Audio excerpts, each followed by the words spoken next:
앞으로 좀 우리가 고민 좀 합시다. 박범계 의원님.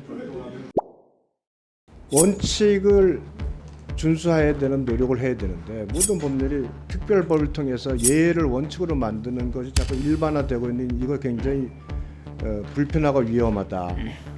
우리가 적어도 국회에서 만드는 법이라면 누가 탁 읽어봤을 때 이 법에 이런 규정으로 들어가는 것이 맞다라는 적어도 최소한의 인정은 받을 수 있어야 되는데 이와 같은 법을 딱 보면 큰 목적에 대한 목표를 적어놓고 그 밑에다 느닷없이 시책을 강구해야 된다는 규정이 탁 들어가 버리면 사람들이 그 법을 보면서 누가 이렇게 법을 만들었나 말을 들을 때 참 개인적으로 좀 부끄럽지 않냐 이런 생각도 듭니다. 물론 뭐 경우에 따라서는 정치적 결정에 의해서 법안을 통과시킬 수도 있습니다만 그것도 극히 예외적이 돼야 되지 않나. 이번에는 제가 제 뜻을 접겠습니다만 앞으로 좀 우리가 고민 좀 합시다. 박범계 의원님.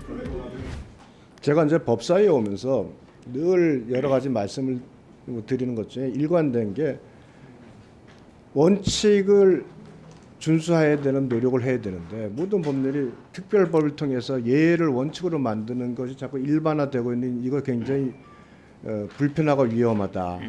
그다음에 우리가 적어도 국회에서 만드는 법이라면 누가 탁 읽어봤을 때 이 법에 이런 규정으로 들어가는 것이 맞다라는 적어도 최소한의 인정은 받을 수 있어야 되는데 이와 같은 법을 딱 보면 큰 목적에 대한 목표를 적어놓고 그 밑에다 느닷없이 시책을 강구해야 된다는 규정이 탁 들어가 버리면 이 법을 보는 사람들이 그 법을 보면서 누가 이렇게 법을 만들었나라는 참 말을 들을 때 참 개인적으로 좀 부끄럽지 않냐 이런 생각도 듭니다. 우리가 너무나 법을 빨리 만들고 또 상임위에서 그 법의 체계 정합성이나 또는 뭐 자꾸 한자에 대한 검토 없이 늘 일방적으로 어떤 목표성을 가지고 법을 몰아치듯이 만들다 보니 뭐 이전에 1년에 거의 20건 정도 위헌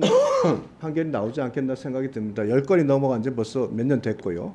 이런 식으로 입법 과잉이 이루어지는 거 뭐 안 되면 조금 더 검토할 수 있는 노력도 필요하다고 생각을 합니다.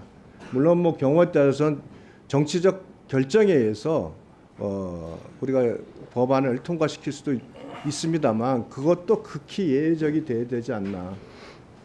뭐 여러 의원님들께서 또 지난번 논의하고 그 이후에 추가 논의가 됐으니까 이번에는 제가 제 뜻을 접겠습니다만 앞으로 좀 우리가 고민 좀 합시다. 박범계 의원님.